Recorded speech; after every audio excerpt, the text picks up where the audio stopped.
at 1-800-452-00. Here on a Hump Day Wednesday. Appreciate that very much.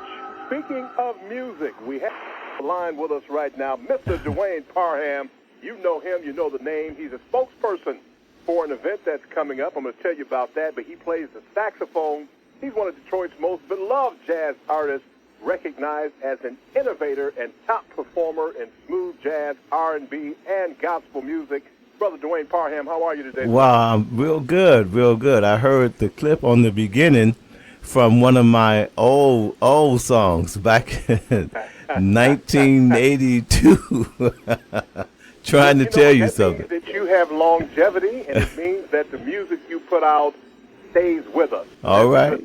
All right. That's a good thing, yes. Hey, what is this event that is coming up that is taking place Saturday at 2 p.m.? Well, it's my documentary is entitled The Unsung Musicians of the Motown Empire, all about the horn players that played with Motown who were uncelebrated. And several years ago, I was invited to come out to the premiere of Standing in the Shadows of Motown, a documentary about the Funk Brothers, the rhythm section for Motown. Mm-hmm. Speaking of the bass player, the guitar player, the keyboardist, and the drums.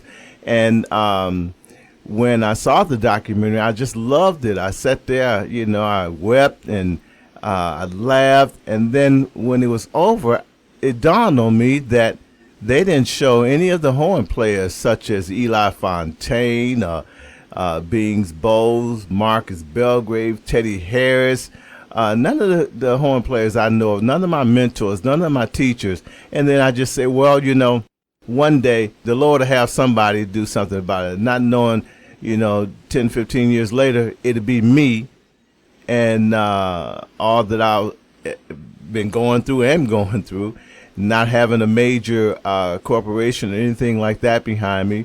But since then, just the first of this year, I have a 501c3. The name of my 501 is Educational Arts Society. Yes, and my website address is www.easzmusic.org. That's easymusic.org. And for sure, we are accepting volunteers. So if you know someone that would like to work on a nonprofit, direct them our way.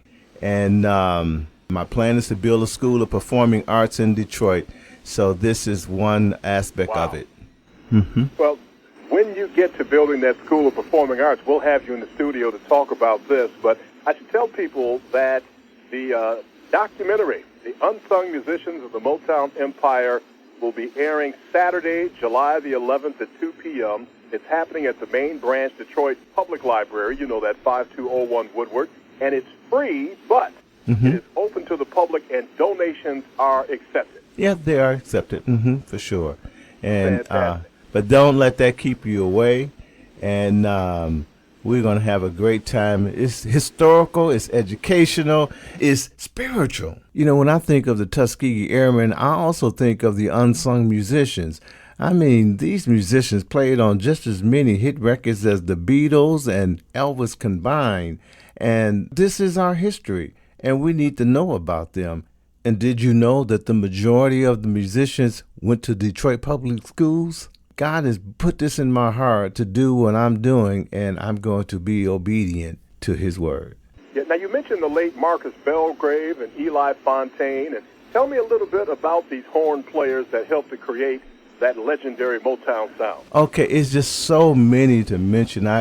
Renee Pitts on trombone. There was one. Patrick Lanier is another one. On trumpet, Ron Jackson. Paul Reiser on trombone. And Paul was also an arranger. Jimmy Wilkins on trombone. And, of course, Eli Fontaine and Wendell Harrison on saxophones. Maurice Davis. In fact, Maurice Davis had a stroke. And when I called him, he was in the hospital. But he said, as soon as he gets out, he would come, and he did. 2 weeks later, on the date where we shot the scene down at School of Performing Arts, he came, and he said there would be no way he would miss this. And he did his part. He spoke real good. He played a few notes. He was a trumpet player that played the trumpet solo on Papa Was a Rolling Stone, and he passed 2 weeks after that. And then last year, we lost Ernie Rogers.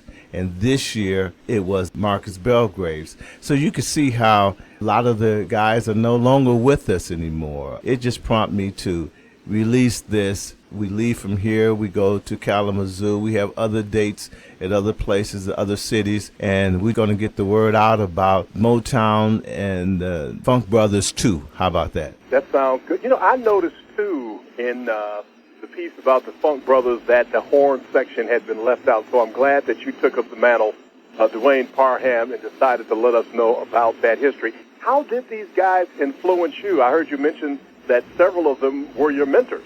Yes, well, Ernie Rogers was my teacher and friend. Back in the day, he used to have a place called the Rapper House.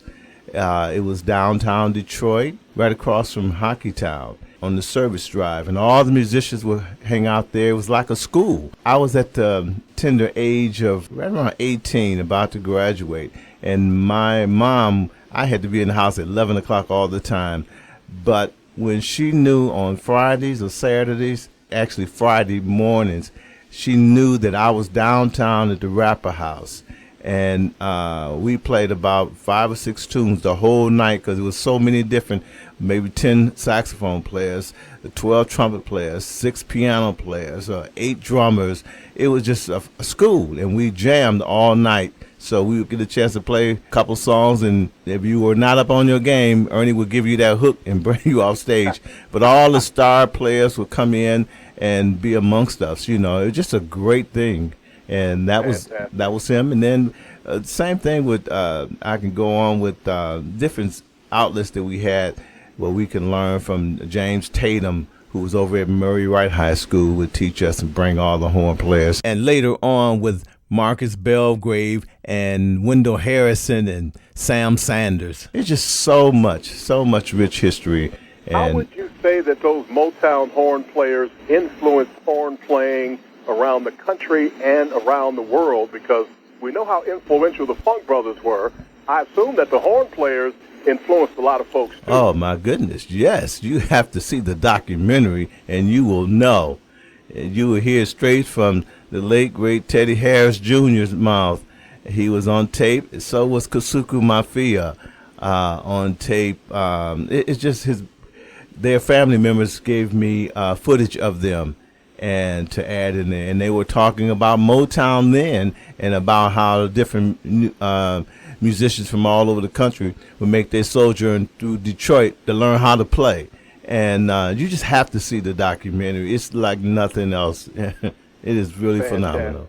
Well, I tell you what, I will encourage folks wholeheartedly to show up at the Detroit Main Branch Public Library. That's 5201 Woodward Avenue. This coming Saturday, July the 11th at 2 p.m., the documentary is entitled The Unsung Musicians of the Motown Empire, and it celebrates Marcus Belgrave, Ernie Rogers, Dwayne Parham, those folks. Teddy Harris Jr., Ted Buckner, Johnny Trudell, and last but not least, I got to give a shout out to trombone Phil Ranlin because he was there. I can go on and on. Fantastic. Well, I tell you what, I appreciate the time, Dwayne. You know, we got to get you in the studio sometime to come in and talk more about horns and Detroit and music. And, of course, I'm always really interested in what musical educational opportunities there are for young people. Maybe we can get you in and talk about that as well. Let's do it. All right, then. I'm going to let you go. Thanks a lot. And I'm encouraging, again, everybody to be at the Main Branch Library 2 p.m. on Saturday and see the unsung musicians of the Motown Empire. Dwayne Parham, it's been a pleasure. Thank you so much. God bless. All right, God bless.